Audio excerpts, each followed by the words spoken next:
অসম গ্ৰন্থমেলাৰ বাকৰিত মহম্মদ সাল্লাল্লাহুৰ বিশ্ববিখ্যাত জীৱনী গ্ৰন্থ আৰু ৰাহিকুল মাকতুম উন্মোচন। হজৰত মহম্মদ সাল্লাল্লাহুৰ জীৱনী সন্দৰ্ভত বিশ্ববিখ্যাত আৰু ৰাহিকুল মাকতুম গ্ৰন্থখনৰ অসমীয়া অনুবাদ গুৱাহাটীৰ খানাপাৰাত অনুষ্ঠিত হৈ থকা অসম গ্ৰন্থমেলাৰ বাকৰিত উন্মোচন কৰা হয়।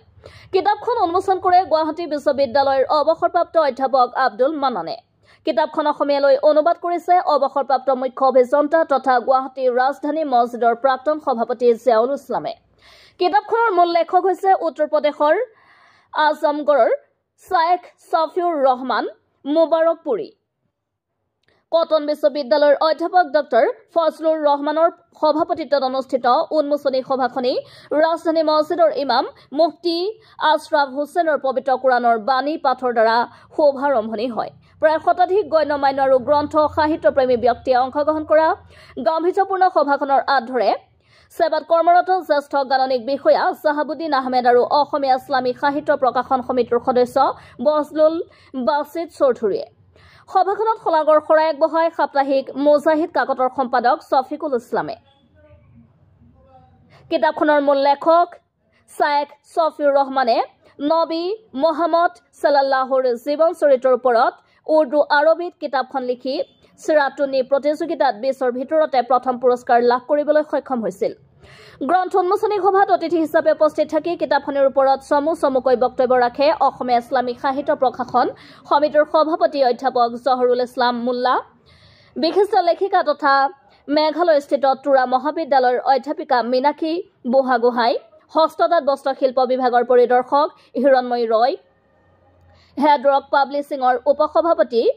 হেৰাম্ভ কুমাৰ বৰা, অসমীয়া ইছলামী সাহিত্য প্ৰকাশন সমিতিৰ সম্পাদক তথা বিশিষ্ট সাংবাদিক আব্দুৰ ৰহমান আৰু বিশিষ্ট সমাজসেৱক লেখক মজিদ আলীয়ে। সভাখনত সাপ্তাহিক মুজাহিদ কাকতৰ পূৰ্বৰ মুখ্য সম্পাদক মোজামেল হকে অসমীয়া ভাষাত লিখি উলিওৱা কবিতাৰ চন্দৰে পবিত্ৰ কোৰাণ গ্ৰন্থখনো উন্মোচন কৰা হয়। গ্ৰন্থ উন্মোচন কৰে জামাত ইছলামী হিন্দৰ উত্তৰ অসমৰ সভাপতি তথা অসমীয়া ইছলামী সাহিত্য প্ৰকাশন সমিতিৰ সভাপতি অধ্যাপক জহুৰুল ইছলাম মোল্লাই।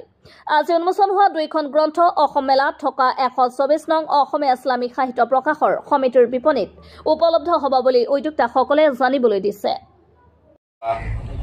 অনুবাদকৰ পৰা আৰু অন্যান্য ব্যক্তিসকলৰ পৰাও আমি বহুত কথা শিকিলো বা শুনিলো। এতিয়া আচলতে ক'বলগীয়া বাকী একো নাই, গোটেইখিনি কৈছেই। তথাপি যিহেতুকে মোক এটা গুৰু দায়িত্ব দিছিলে, মই অলপ মন্তব্য আকাৰে নবী কৰীম সাল্লাল্লাহু আলাইহি ওয়াসাল্লামৰ অলপ কেইটামান কথা কৈ মই সমাপ্ত কৰিম। কাৰণ আচলতে 12:40 হৈ গ'ল আমাৰ। এতিয়া আমি যিখিনি যাম বিয়ণ্ড দা আমাৰ হেৰি গৈ আছো, চলিব ন? চলিব ঠিক আছে। আচলতে ৰাহিকুল মাকতুম ইয়াৰ যিটো অৰ্থটো কি হয় ইতিমধ্যে অনুবাদকে কৈছে। বৰ যিটো সোধা এই গ্ৰন্থখনত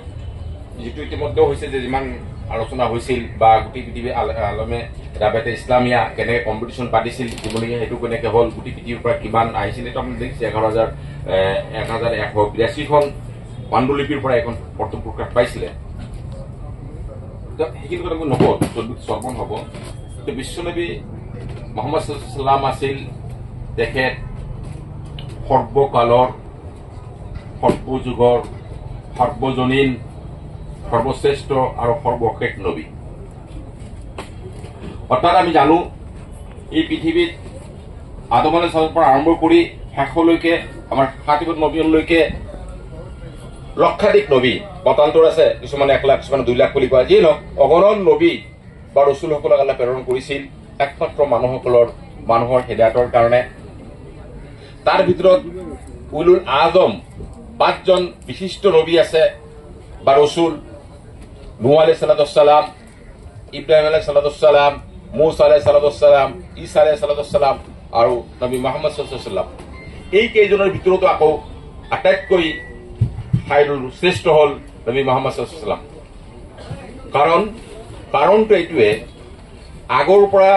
যিবোৰ নবী ইতিমধ্যে আমাৰ ইমাম চাহে কথাটো কৈতে আমাৰ যেতিয়া তেলাওয়াত কৰিছিল তাৰ কথাটো কৈ গৈছো অকণমান, যে আগৰ যুগৰ প্ৰত্যেকজন নবী নিৰ্দিষ্ট কোনো সম্প্ৰদায়,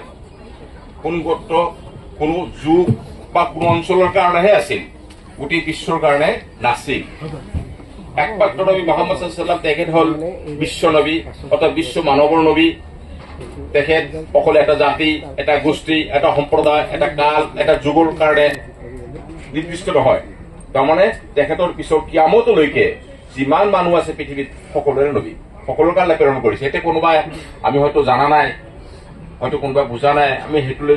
কৰা নাই হেতু আমাৰ অন্য কথা হেতু আমি দিক মুলি নোলাই কিন্তু তেখেত হল আল্লাহ তাআলা কৈছে ওয়ামা আরসালিকা রাহমাতুল আলামিন হে নবী মই তোমাক বিশ্ববাসীৰ কাৰণে গোটেই বিশ্ব জগতৰ আলামিন আৰু বিশ্ব জগত অকল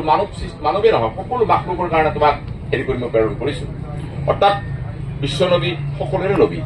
সকলোৰে পথ প্ৰদৰ্শক আৰু সেই কাৰণে আমি কোৰআন যদি অধ্যয়ন কৰি তাৰ আমি দেখো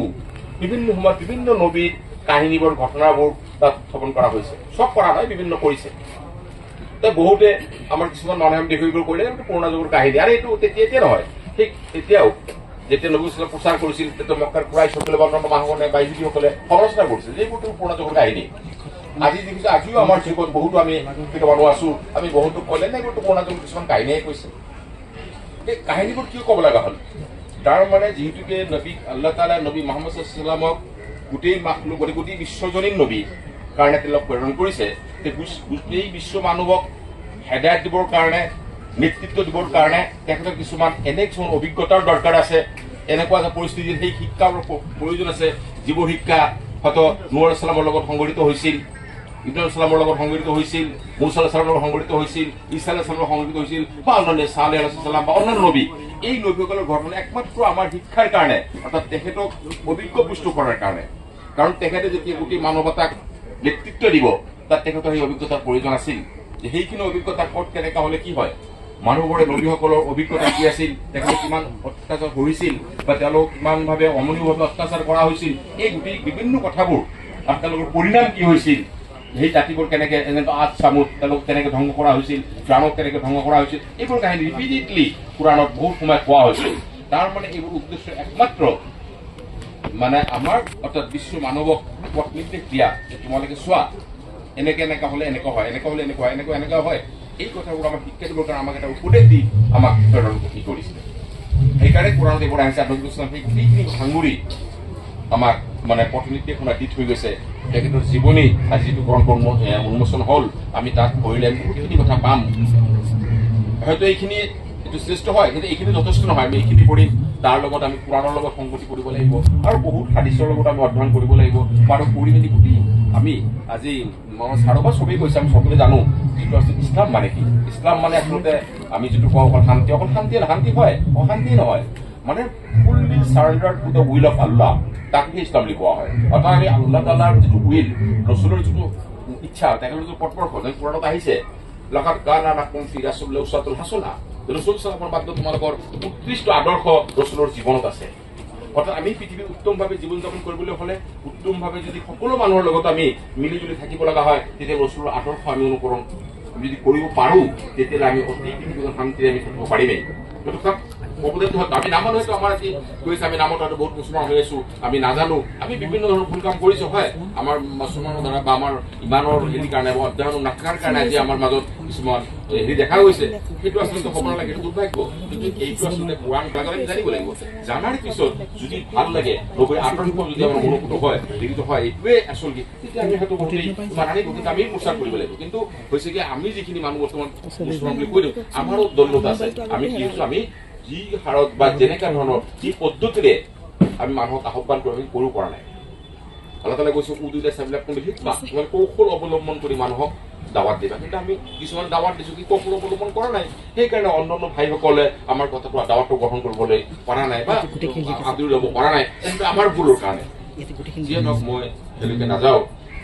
তো আমি মই সেইটোৱে ক'ব বিচাৰিছো যে গোটেই নবী ইছলামৰ যিটো চৰিত্ৰ তেখেতৰ চৰিত্ৰ এটা পাইছে গোটেই বিশ্ব মানৱক নেতৃত্ব দিব